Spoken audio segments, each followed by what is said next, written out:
La campagne de vaccination en vue du pèlerinage 2025 a été officiellement lancée ici à la grande mosquée de Faïsal. C'est le ministre secrétaire général des Affaires religieuses qui a présidé la cérémonie de lancement. L'étape de vaccination, c'est une condition indispensable pour la participation au Hajj. Quiconque n'est pas vacciné, même si vous remplissez toutes les formalités, vous ne pouvez pas effectuer le pèlerinage parce que vous ne serez pas accepté par l'autorité saoudienne. Donc c'est une condition d'abord de participer au Hajj. Donc son lancement aujourd'hui est une instruction ferme du chef de l'État, son Excellence le général d'armée Mamadi Doumbouya, qui a instruit le secrétariat à travers le Premier ministre, chef du gouvernement, M. Amadou Ouriba, de prendre toutes les dispositions légales, surtout toutes les exigences des autorités saoudiennes. Tout ce qui peut annuler le pèlerinage ou annuler la participation d'un pèlerinage, nous sommes instruits de les éviter. C'est pourquoi le président de la République lui-même a pris en charge le prix des vaccins pour l'ensemble des 10 000 pèlerins.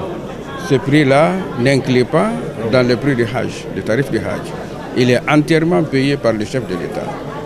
Donc c'est pourquoi vous avez vu que ça fait 3 ans, le prix est stable. C'est parce que le président assume et prend une grande partie de ses dépenses pour nos ensembles de pèlerins. Conformément aux exigences des autorités saoudiennes, les pèlerins guinéens devront recevoir les vaccins contre la fièvre jaune et la méningite avant leur départ pour les lieux saints. Et les maladies qui sont ciblées par rapport à cette vaccination, il y a la fièvre jaune et la méningite qui ont été les exigences pour cette année à l'endroit de la Guinée pour que chaque pèlerin qui doit effectuer le Hajj au lieu saint de l'Arabie Saoudite puisse être protégé contre ces 2 maladies. Et c'est cette activité que Monsieur le ministre secrétaire général des Affaires religieuses vient de lancer ce matin sur le site de la mosquée Faïsal. Sur le terrain, les équipes médicales s'activent pour le bon déroulement de cette campagne cruciale.